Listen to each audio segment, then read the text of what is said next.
mendengarkan podcast ini. Pada dasarnya keselamatan adalah perubahan karakter. Keselamatan pada dasarnya adalah perubahan perilaku dari manusia yang berkodrat dosa menjadi manusia yang berkodrat ilahi. Inilah Injil, inilah kabar baik. Keselamatan yang Allah berikan kepada kita memuat potensi di mana manusia bisa hidup suci. Manusia bisa hidup tidak bercacat, tidak bercela. Manusia bisa sempurna seperti Bapa dan serupa dengan Tuhan Yesus. Jadi jangan saudara berpikir yang penting percaya kepada Tuhan Yesus, lalu nanti bisa masuk surga. Berdasarkan kepercayaan yang dimiliki, seseorang merasa yakin kalau mati masuk surga. Bapak Ibu saudaraku sekalian, berbicara mengenai keselamatan jangan hanya dihubungkan dengan masuk surga dan terhindar dari neraka. Itu nanti. Keselamatan itu hari ini. Proses bagaimana saudara mengalami perubahan. Dan itulah inti, substansi dari Injil atau kabar baik tersebut. Jangan diracuni dengan pikiran bahwa keselamatan terjadi bukan karena perbuatan baik, tetapi karena iman. Dengan pengertian yang salah. Kalimat itu sendiri tidak salah, tetapi pengertian terhadap kalimat itu yang meleset.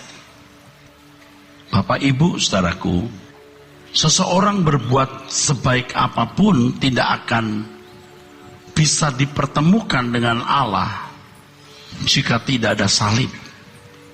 Salib membuat koneksi Allah dan manusia tersambung. Bukan karena perbuatan baik sambungan itu, tapi karena Yesus mati di kayu salib. Dan sambungan yang dimaksud itu sambungan untuk merubah manusia. Bukan sambungan untuk sekedar supaya manusia terhindar dari neraka. Keselamatan bukan karena perbuatan baik, tapi karena iman. Dan iman yang dimaksud Alkitab itu tindakan. Roma pasal 3, pasal 4 ketika bicara mengenai keselamatan atau pembenaran bukan karena perbuatan baik tapi karena iman. Itu iman yang diperagakan oleh Abraham. Iman yang diperagakan oleh Abraham bukan iman di dalam nalar atau pikirannya saja, tapi tindakan Abraham melakukan segala sesuatu selalu sesuai dengan pikiran perasaan Allah, penurutan terhadap kehendak Allah. Ayat itu sebenarnya mau membungkam orang-orang Yahudi atau orang-orang beragama lain yang merasa dengan perbuatan baik mereka bisa dibenarkan atau mencapai surga. Tanpa salib, perbuatan sebaik apapun tidak akan menyelamatkan. Kalau orang berpikir oleh karena iman yang dipahami sekedar pikiran orang masuk surga, kalau itu benar, Yesus tidak akan berkata, jadikan semua bangsa muridku, ajar mereka melakukan segala sesuatu yang kuperintahkan kepadamu. Jika orang bisa masuk surga hanya karena pembenaran oleh pikiran yang percaya Yesus juru selamat, Tuhan Yesus tidak akan pernah berkata, untuk apa kau panggil, kau berseru kepadaku Tuhan, Tuhan, tapi kau tidak melakukan kehendak Bapa.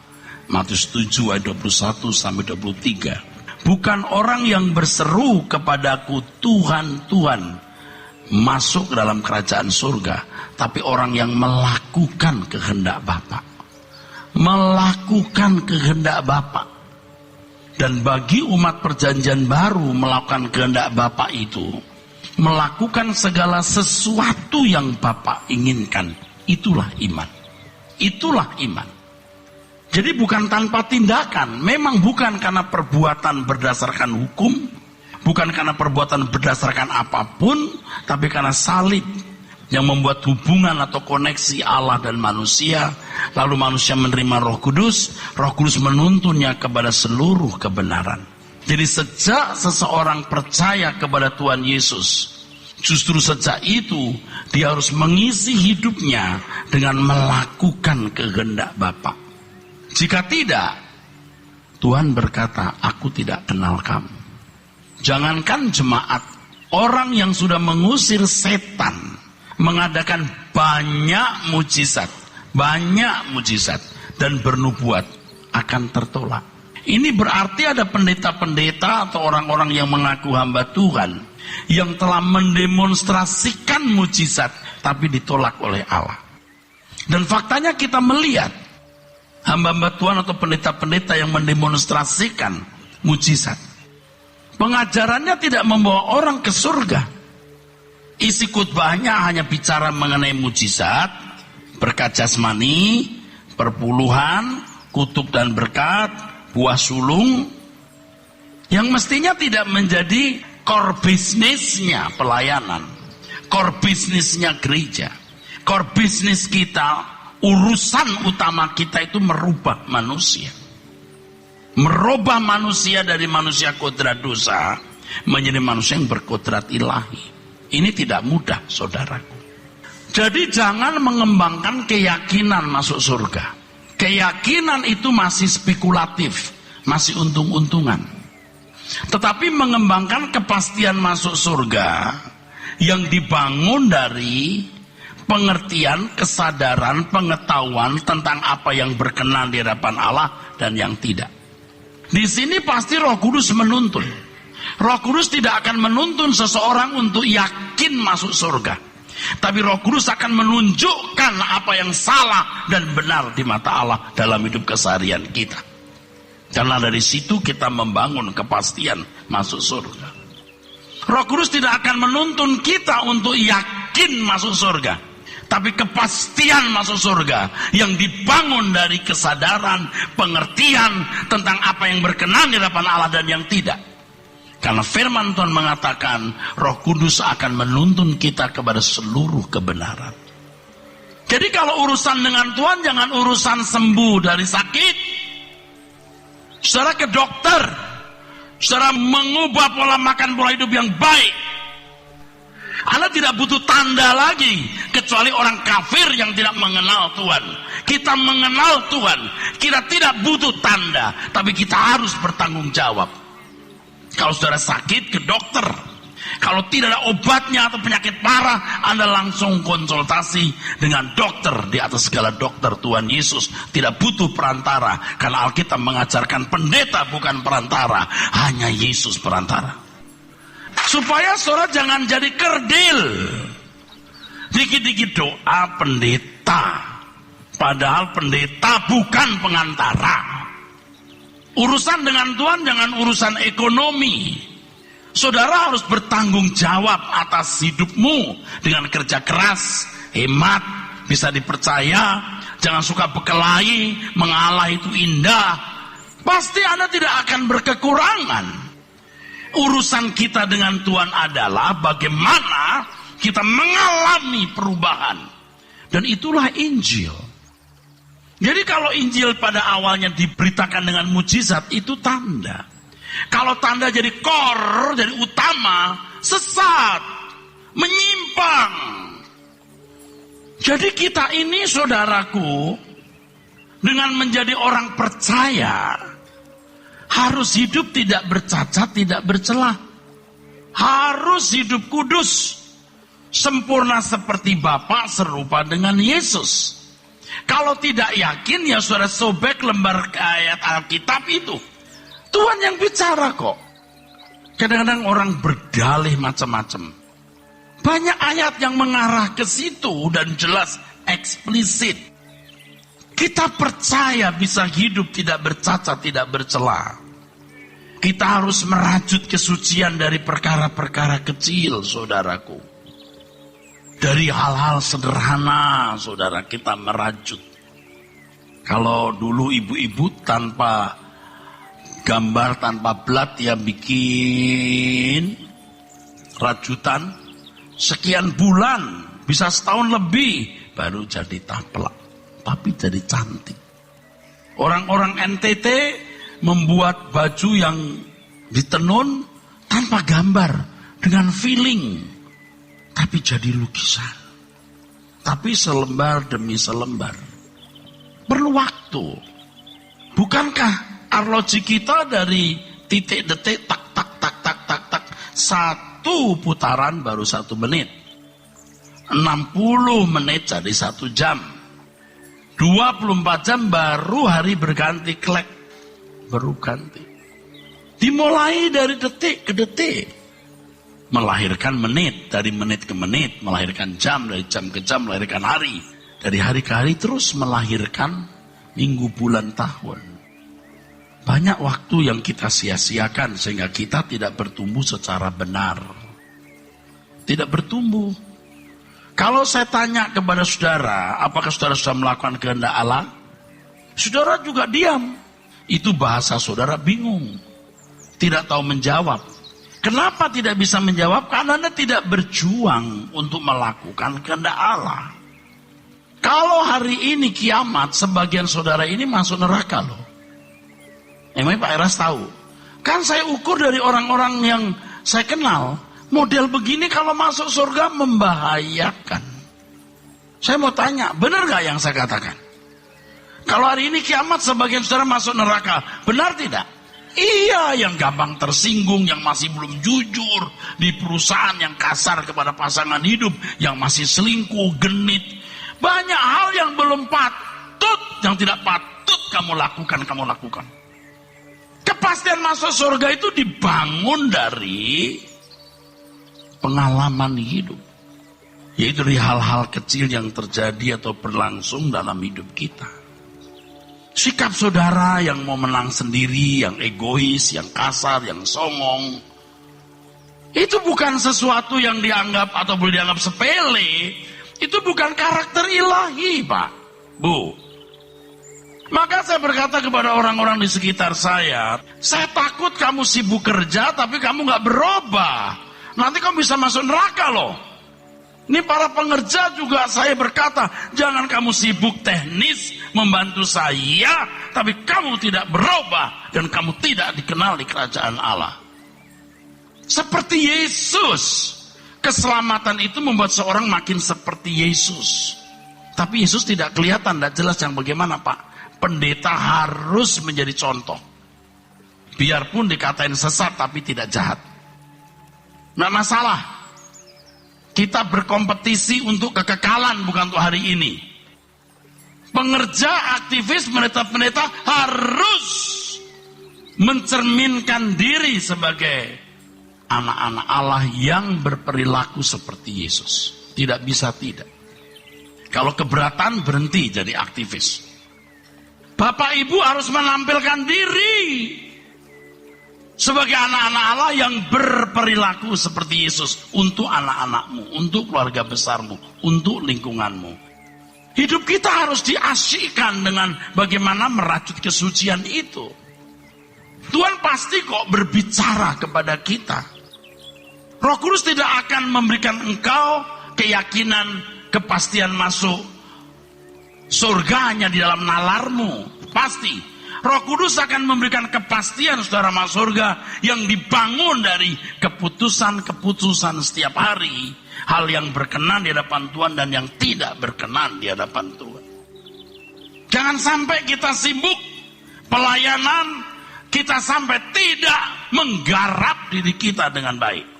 Apalagi Bapak Ibu dengan usaha, bisnis, pekerjaan yang begitu padat. Saudara lupa bagaimana memikirkan kekayaan kerajaan Allah yang saudara harus kumpulkan. Setiap kata yang patut, gerak pikiran perasaan yang benar, perbuatan, keputusan, pilihan-pilihan yang berkenan di hadapan Allah. Itu arsip kekayaanmu dalam kerajaan surga. Jangan anggap sepele. Dan setiap hari Tuhan menyediakan, saudaraku, kesempatan untuk mengumpulkan harta di surga. Setiap kata yang meneduhkan, yang menjadi berkat, sikap hidup yang menjadi saksi Kristus, itu menjadi arsip di kekekalan nanti. Kita bangun dari sekarang, saudaraku. Pencobaan-pencobaan yang berat, itu nilainya lebih tinggi. Kalau di dunia akademis ada istilah kum. Kalau seorang mau mencapai gelar profesor, gelar guru besar, harus memiliki kum. Jurnal yang dia tulis, karya ilmiah yang ditulis, yang diakui internasional itu nilainya tinggi, saudaraku. Buku yang dia tulis juga punya nilai. Pengabdian kepada masyarakat punya nilai. Itu kum namanya. Saudara, pada waktu dihina orang, itu kumnya tinggi. Yaitu waktu Anda tidak membalas kejahatan dengan kejahatan. Justru di situ kesempatan kita mengumpulkan harta surgawi. Waktu kita harus memecahkan roti dan mencurahkan anggur untuk orang lain, itu kumnya tinggi. Anda tidak memiliki kum tinggi kalau tidak mengalami pencobaan-pencobaan. Kalau saudara tidak kedapatan mencuri hanya karena tidak ada kesempatan mencuri, Anda tidak punya nilai. Tapi kalau punya kesempatan mencuri tapi tidak mencuri, itu punya nilai. Anda punya kesempatan membalas dendam tapi tidak membalas dendam, itu punya nilai. Itu diarsipkan dalam kerajaan Allah, saudaraku. Anda punya kesempatan berzina, saudara tidak melakukannya, Anda merobek dagingmu, itu tinggi nilainya, saudaraku. Kesempatan-kesempatan besar Allah berikan bukan untuk kita berbuat dosa, tapi kita mengumpulkan harta di surga. Maka jangan saudara membiasakan berkata, kali ini aku berbuat salah, nanti tidak. Anda akan terjebak. Kalau Anda makan, Anda minum, tidak mungkin yang Anda makan tidak bersisa di tubuhmu. Kalau Anda berbuat dosa, tidak mungkin tidak bersisa dalam jiwamu. Ingat ini. Jangan berkata kali ini. Hancur kita, saudaraku. Tuhan memberi kita peluang untuk hidup tidak bercacat, tidak bercela. Ini anugerah yang besar. Itulah Injil. Jangan Injil digunakan menjawab masalah-masalah pemenuhan kebutuhan jasmani. Sudah melihat bagaimana orang-orang Kristen mula-mula mengumpulkan kum atau nilainya. Aniaya yang begitu hebat. Saudara bayangkan bagaimana mereka tidak dibela oleh Tuhan secara fisik. Tapi itu cara pembelaan Tuhan untuk gereja mula-mula yang masih baby. Supaya cepat disempurnakan dengan paket kilatnya, yaitu penderitaan. Sekarang kita tidak punya penderitaan seperti itu. Tapi dunia terbuka untuk kita nikmati. Kita memilih tidak berbuat dosa. Kita memilih tidak untuk berbuat dosa. Kita memilih tidak untuk dunia. Kita memilih menjadikan Tuhan kebahagiaan kita. Saudara, kalau tidak berbuat begini, Anda bukan orang Kristen. Anda hanya beragama Kristen. Kristen itu perubahan kodrat. Sebenarnya setiap orang itu mengalami perubahan karakter, saudara, melalui pengalaman hidup. Orang agama mana, makin tua makin bijak, makin santun, makin menguasai diri. Tetapi kalau saudara orang percaya ada unsur transendennya. Bagaimana Allah menggarap. Unsur transenden, melampaui akal. Tapi dalam implikasi konkretnya, itu natural, kita mengalami. Kita mesti mengenali kelemahan-kelemahan kita, mengenali kekurangan-kekurangan kita, mengenali kejatuhan-kejatuhan kita. Dan kalau kita punya komitmen berubah, Roh Kudus menggarap, Anda akan mengalami kehadiran Allah dalam hidupmu. Bukan pada waktu engkau sakit sembuh atau menurut mujizat, tapi lewat perubahan karakter. Anda bisa merasakan dan menghayati kehadiran Allah dalam proses perubahan itu. Dan itu kesaksian batin yang luar biasa. Kesaksian batin yang luar biasa. Untuk membuktikan Allah itu hidup dan menyertai kita. Orang sibuk mengalami Tuhan lewat mujizat. Tapi engkau dan aku harus sibuk mengalami Tuhan lewat perubahan karakter. Dan Tuhan membidik karakter kita. Tapi kalau kita sendiri tidak peduli dengan di mana kelemahan kita, di mana kekurangan kita, kita sendiri tidak peduli bagaimana Allah mau menggarap kita. Itulah sebabnya Alkitab berkata dalam Roma 8 ayat 28, Allah bekerja dalam mendatangkan kebaikan bagi yang mengasihi. Yang mengasihi Allah, orang yang tidak ingin melukai hati Tuhan. Maka Tuhan akan mencerahkan mata hatinya untuk mengenali apa kelemahannya. Dan Tuhan akan menggarap dia. Dan dia akan tahu bagaimana Allah menggarap dirinya. Dia akan memiliki pengalaman hidup konkret. Allahnya hidup.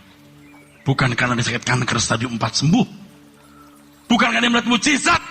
Tapi dia mengalami perubahan karakter yang luar biasa. Bukan hanya jadi baik dari jahat. Bukan hanya menjadi baik dari keadaan jahat. Tapi dari manusia yang berkodrat dosa menjadi seorang yang berkodrat ilahi. Dan itu pengalaman luar biasa. Itu Injil. Itu privilege. Itu hak istimewamu. Istimewaku. Supaya kita mengalaminya. Tapi kalau Anda fokusnya berdunia, Anda tutup buku. Selesai. Anda tidak mengalami apa-apa. Dan ketika Anda mati, Anda akan menyesal sekali. Karena engkau menyanyiakan anugerah yang begitu besar. Karena engkau hanya memikirkan perkara-perkara dunia. Padahal Tuhan mengatakan kumpulkan harta di surga bukan di bumi. Ayo kita menjadi manusia yang nekat untuk hidup suci. Karena Alkitab berkata, siapa yang menolak ini, menolak Allah. Kamu dipanggil untuk hidup kudus. Holiness. Bukan hidup cemar. Akatarsia. Uncleanness. Bukan untuk melakukan apa yang cemar. Uncleanness. Akatarsia. Tetapi holiness. Hagiasmo. Kita harus optimis bisa hidup suci. Tentu pengalaman masing-masing orang itu beda. Tapi yang penting di setiap keputusanmu itu sesuai pikiran Allah. Setiap tindakanmu sesuai pikiran Allah. Setiap perbuatanmu sesuai pikiran Allah. Itu kekudusan. Sementara secara transenden Allah mengizinkan pengalaman A, pengalaman B terjadi. Allah merajut semua untuk kesucian kita. Dan kita bisa mengerti bagaimana Allah menggarap kelemahanku di hal ini, di hal itu. Kita bisa membuktikan dia hidup ketika dia menggarap hidup kita. Pasti saudara mengalami, pasti. Tapi yang mengasihi Allah, yang mengasihi Tuhan, yang tidak pas lewat. Siapa yang menolak ini, menolak Allah. Kata menolak ini, asetei, artinya mengesampingkan. Engkau mengesampingkan. Engkau hidup wajar. Wah, kewajaran hidup itu musuh utama kekristenan. Kalau hidup dalam dosa, membunuh, berzina, mencuri, jelas itu salah. Tapi hidup wajar tipis. Dan itu musuh utama. Kalau sudah hadir di gereja ini, tidak ada tujuan lain. Anda berubah. Anda berubah. Anda berubah. Dan mesti orang pertama yang merasakan perubahan itu pasangan hidupmu. Makanya pada minggu lalu saya ungkapkan ketika saya bertemu dengan pasangan suami istri yang mungkin juga ada di sini. Saya tanya kepada istrinya, Bu, Bapak berubah? Ibu itu menjawab, berubah Pak, suami saya. Dengan wajah berbinar. Ini tulus. Kalau jawabnya begini, berubah Pak. Dia takut. Dia takut. Bu, Bapak berubah Bu? Terus dia diem terus lihat suaminya. Suaminya gini. Suaminya mendelik begitu. Terus istrinya, berubah Pak. Berubah matanya. Anak-anak harus membuktikan dan menyaksikan orang tua berubah. Dan engkau mewariskan sesuatu yang bernilai kekal dari perubahan karaktermu. Yang tidak akan pernah bisa diberikan oleh siapapun karena mereka hidup bersama-sama saudara setiap hari. Dan itu akan menggores mendalam di dalam jiwa anak-anak. Saya tidak pernah mengenal Presiden Soekarno. Hanya saya belajar di sejarah. Tapi orang tua saya pecinta Soekarno. Saya setelah tua, tidak tahu gimana jadi cinta Soekarno juga. Loh itu nggak tahu bagaimana kok aku jadi mencintai Soekarno. Jadi pada waktu di sejarah suci ada beberapa penjelasan yang indikasinya negatif terhadap Soekarno. Saya nggak mau lihat, pokoknya saya cinta. Saya cinta Presiden Soekarno, titik. Sudah mengerti maksud saya? Orang tua kita cinta siapa, kita ikut cinta kok. Betul nggak? Orang tua kita suka makan apa, kita nggak ngerti apa, ikut makan. Betul nggak? Nah, kalau orang tua cinta Tuhan Yesus, kita jadi cinta Tuhan, anak-anak kita cinta Tuhan. Nggak usah dipaksa-paksa. Belum lagi kalau kita membawa hadirat Tuhan setiap hari. Karena kita bangun tidur, kita menyembah Allah. Itu ada kewibawaan yang mengalir, saudaraku. Saudara, saya sudah bergaul dengan banyak orang. Banyak kalangan. Berbagai latar belakang. Agama, suku, usia, strata sosial, dan lain-lain. Saya menemukan orang-orang non-Kristen yang anggun-anggun. Yang punya karisma, yang berwibawa, yang santun. Dan saya sempat juga mengagumi. Hebat orang-orang ini, baik. Itu tantangan untuk saya. Tantangan untuk saya untuk berbuat lebih baik. Karena Tuhan berkata, hidup keagamaanmu harus lebih dari ahli Taurat dan orang Farisi. Dari ulama-ulama agama Yahudi, ini konteksnya waktu itu. Jadi kalau cuma menjadi baik, banyak orang di luar sana sangat baik. Benar, saudaraku. Saudara harus memiliki nilai sebagai anak Allah yang lebih. Tapi saudara tidak peduli dengan hal itu. Saudara sibuk dengan banyak hal. Yang akhirnya banyak hal yang engkau himpun lenyap dalam sekejap. Tragis, saudaraku. Siapa yang menyuarakan hal ini kalau bukan dari mimbar gereja atas nama Tuhan? Jangan sombong. Siapapun saudara, jangan sombong. Engkau punya sesuatu itu hanya sekarang dan sesaat. Itu pun bisa lenyap setiap saat. Lihat orang-orang yang tadinya terhormat kaya, begitu di kerangkeng KPK, habis, saudaraku. Lebih baik kamu jadi hewan yang tinggal di taman safari daripada kamu masuk kerangkeng itu dan terbukti berbuat salah karena kamu membunuh banyak jiwa, kamu menyengsarakan banyak rakyat. Lebih baik kamu jadi monyet yang tidak perlu bertanggung jawab kepada masyarakat dan Tuhan. Kita harus punya keagungan. Anda pasti tahu kelemahan saudara, pasti tahu. Apa kelemahanmu? Temperamen. Oh Tuhan, aku temperamen, tolong cabut emosiku, jangan aku punya emosi. Jadi robot. Engkau tetap punya emosi, tapi kamu arahkan emosimu secara benar. Tuhan, aku terikat dengan arloji. Kalau gak pakai arloji mahal, aku tidak bisa. Tolong potong tanganku supaya aku gak bisa pakai arloji. Itu bukan kesucian. Tuhan, kelemahanku itu seks. Kalau aku lihat perempuan, aku tidak sanggup. Aku seks jadi Tuhan. Kebiri aku. Jadi Kasim. Kamu tidak perlu kebiri. Tapi kamu mengendalikan dirimu dan membuktikan kau mencintai Tuhan. Saya bisa mengerti mengapa Paulus mengatakan begini. Dengan akal budiku aku melayani hukum Allah. Tapi dengan tubuh insaniku aku melayani hukum dosa. Dulu saya membahas ayat ini, saya bingung loh. Orang kok bisa hidup dualisme begini? Hah? Tapi sekarang saya tahu, setelah saya lihat teks aslinya, artinya begini.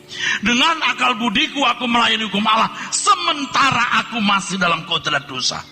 Aku masih dalam kodrat dosa, tapi aku memilih melakukan hukum Allah. Kita mau berubah. Ini gereja tempat orang mau berubah. Ini bengkel, bukan showroom.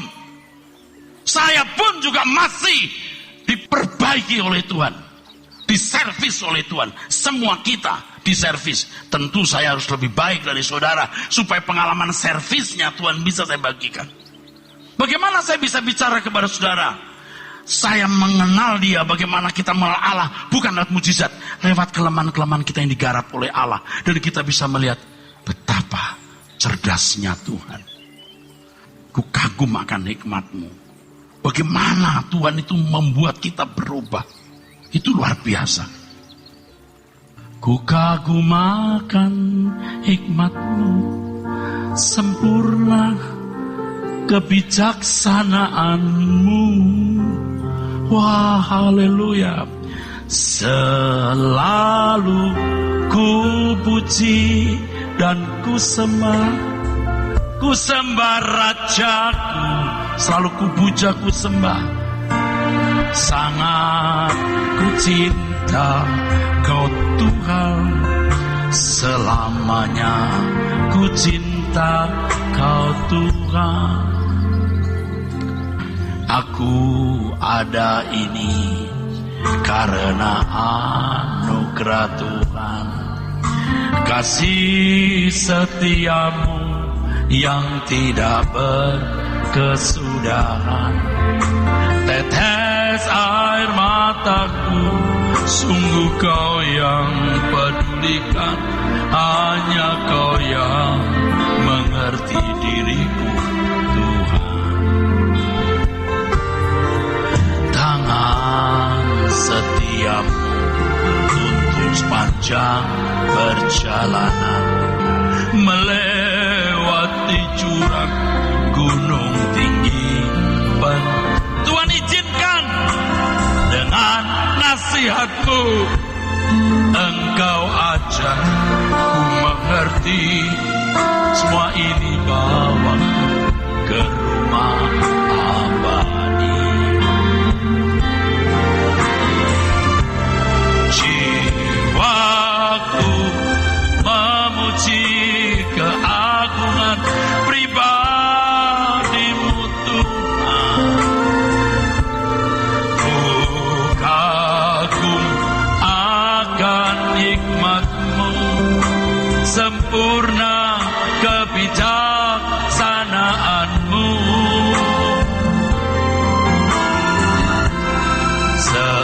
Selalu ku puji dan ku puja, ku sembah Raja. Sangat ku cinta Kau Tuhan, selamanya ku cinta Kau Tuhan. Saudara sekalian, kita tidak bermaksud untuk bangga diri, sombong atau apa-apa. Siapa sih kita mau sombong? Siapa sih kita ini? Tapi kita mau berubah. Amin. Dalam segala hal kita mau ngotot nekat.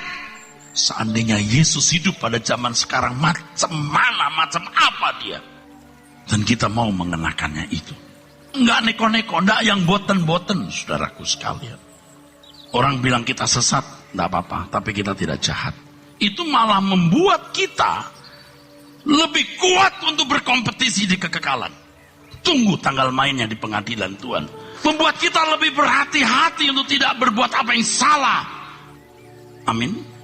Kita lihat. Saya minta kita mau sadar hari ini, kita mau berdamai dengan Tuhan. Kalau ada teks amnesti, Tuhan memberikan amnesti saudara. Setiap kali saudara mau berubah, saudara mau bertobat sungguh-sungguh, Tuhan mengampuni. Tuhan memberikan grasi, amnesti atau apapun namanya. Tuhan mau melupakan salah kita. Dan kita mulai sekarang merubah diri. Anak-anak bisa menjadi hadiah bagi orang tua. Orang tua bisa menjadi hadiah untuk anak-anak. Istri menjadi kebanggaan bagi suami. Suami menjadi kebanggaan bagi istri. Mertua-mertua akan bangga dengan menantu-menantu yang mencintai dirinya seperti orang tua kandungnya. Dan menantu-menantu bangga punya mertua yang mencintai dan menerima dirinya seperti orang tua kandung. Nah, itu hebat sekali, saudaraku. Dan itulah gunanya ada gereja ini. Untuk berubah. Jangan sombong. Bangun kesucian hidup. Harus periksa diri dengan jujur. Kalau saudara hari ini berhadapan dengan Tuhan, kira-kira engkau berkenan atau tidak? Itu yang kau persoalkan. Tidak masalah engkau nikah atau belum, punya anak atau mandul. Tidak masalah apa kau punya banyak problem. Masalah utamamu adalah apakah engkau berkenan di hadapan Tuhan. Injil itu kabar baik. Di dalamnya ada potensi, possibility untuk menjadi sempurna seperti Bapa, serupa dengan Yesus, saudaraku. Dan ini anugerah yang tiada terkira, yang Allah berikan kepada kita. Kalau setiap saudara sungguh-sungguh mau berubah dan dilahirkan baru lewat sebuah proses, betapa berharganya mall ini, saudaraku. Menjadi mall yang lebih mahal dari semua mall. Bukan karena bangunan gedungnya, tapi di sini dilahirkan orang-orang yang menjadi anak-anak Allah, yang menghuni kerajaan surga. Memang dimulai dari sesuatu yang tidak mudah, akan sulit, saudaraku, sulit.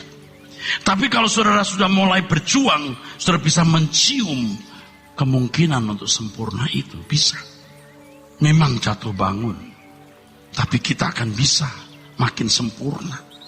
Jangan saudara memandang ada masalah lain lebih dari ini. Kalau engkau tenggelam dengan berbagai masalah, masalah-masalah itu menjadi berhala bagimu. Perasaan menjadi berhala dalam hidupmu.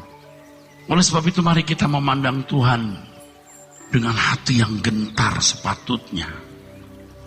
Ajar aku Bapa, gentar sepatutnya kepadamu Bapa kami yang di surga. Mengasihi Bapa dengan segenap jiwa, mengasihi Bapa dengan segenap jiwa, dengan kekuatanku dan akal budiku. Saudara, kalau menghayati kebesaran Tuhan, menghayati kedahsyatan Tuhan, saudara bisa mengasihi Dia, itu kehormatan. Tuhan tidak memaksa kita untuk mengasihi Dia. Tuhan tidak mengancam kita agar kita takut kepadanya. Satu kehormatan kalau kita bisa mengasihi Tuhan. Saya tahu, saya percaya faktanya demikian. Banyak saudara punya masalah yang belum selesai. Tanggalkan itu dan pandang Tuhan. Kobarkan cintamu kepada Allah Bapa di surga. Kobarkan. Kalau saudara tidak tahu, saudara jujur mengatakan, Bapa, aku tidak tahu bagaimana seharusnya mengasihi Engkau, tetapi aku mau melakukannya, Bapa. Ajar aku, Bapa, gentar sepatutnya kepadamu Bapa kami yang di surga. Mengasihi Bapa dengan segenap jiwa,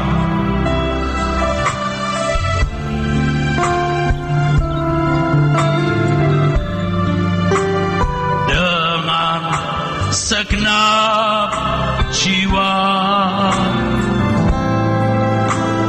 dengan kekuatanku dan akal budiku. Harus berangkat dari diri kita, saudaraku. Bukan dari orang lain, harus berangkat dari diri kita. Kita yang harus mengobarkannya, saudaraku. Bukan dari orang lain, harus dari diri kita. Saudara akan sangat menyesal ketika saudara menutup mata, atau belum menutup mata, Anda di ujung maut. Anda menyanyiakan waktu untuk belajar, merubah diri dari manusia yang berkodrat dosa menjadi manusia yang berkodrat ilahi. Saudara akan sangat menyesal. Jangan main-main. Semua saudara, termasuk orang-orang dekat saya, ingat, dekat saya tidak menjadi jaminan saudara masuk surga. Harus berubah. Ada satu hal yang membuat saya betul-betul gentar, saudaraku. Tuhan itu seperti tidak ada. Tuhan itu seperti tidak peduli. Kalau kita berbuat dosa, hidup dalam dosa, hidup tidak bersih, seakan-akan Dia tidak terganggu. Padahal betapa dalamnya luka hati Bapa kalau kita hidup suka-suka kita sendiri. Kalau kita benar-benar mau merajut kesucian, saudara akan bisa membuktikan Allah itu begitu nyata dalam hidupmu. Allah begitu nyata dalam hidupmu. Dan yang kedua, seperti kabut tersibak dan Anda melihat kerajaan surga di depan saudara. Anda tidak hanya yakin masuk surga, Anda tahu kepastian yang dibangun dari langkah ke langkah, dari perkara-perkara yang sederhana, hal-hal yang kelihatannya sepele, Tapi disitulah kita membangun kesucian hidup. Dari hal-hal sederhana, saudara akan bisa menghayati kesucian itu. Dan saudara akan merasakan perasaan Tuhan. Makin hari makin peka, makin hari makin peka. Saya khawatir saudara sampai tingkat tidak punya kepekaan. Tidak bisa diubah lagi. Pertumbuhan rohani seperti pertumbuhan fisik yang tidak bisa diukur setiap harinya per jengkalnya, tidak bisa. Kalau kita punya ponakan, kita tidak bisa mengikuti perkembangan pertumbuhan fisiknya dari hari ke hari. Tapi 10 tahun kita tidak bertemu, dia sudah setinggi kita. Jadi pertumbuhan rohani yang kelihatannya sedikit demi sedikit, gejuli, itu terus gejuli, itu kita bertumbuh. Jangan sampai begini saudara, ketika Anda terus turun sampai titik tertentu, Anda tidak bisa naik lagi. Anda pasti bablas terus. Sama dengan fisik. Kalau makan sembarangan, hidup sembarangan sampai titik tertentu, Anda nggak bisa diubah. Obat tidak bisa masuk. Udah rusak, udah terlanjur stroke, Anda nggak bisa diperbaiki. Tapi ketika kita sampai di titik ini, belum sampai ke bawah, Anda mulai merubah diri. Anda bisa naik.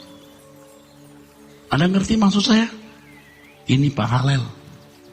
Kalau engkau mencintai dunia, sampai engkau jadi begitu duniawi, kebanggaanmu itu uang, jabatan, relasi dengan pejabat dan lain-lain, sampai engkau tidak bisa diperbaiki lagi. Oleh sebab itu kesempatan ini gunakan untuk bertobat. Gunakan untuk berubah. Jangan sombong. Kalau sudah melihat keagungan Tuhan, kedahsyatan Allah, Anda akan gemetar. Dan ternyata Anda bukan siapa-siapa. Tapi kalau sudah takut akan Allah, hidup dalam kesucian Tuhan, Anda menjadi seseorang di mata Bapa di surga. Walaupun hari ini engkau bukan siapa-siapa di mata manusia, engkau menjadi seseorang di mata Allah. Engkau mencuri hati Allah, menjadi kesukaan Bapa di surga. Untuk itu kita ada di sini. Amin.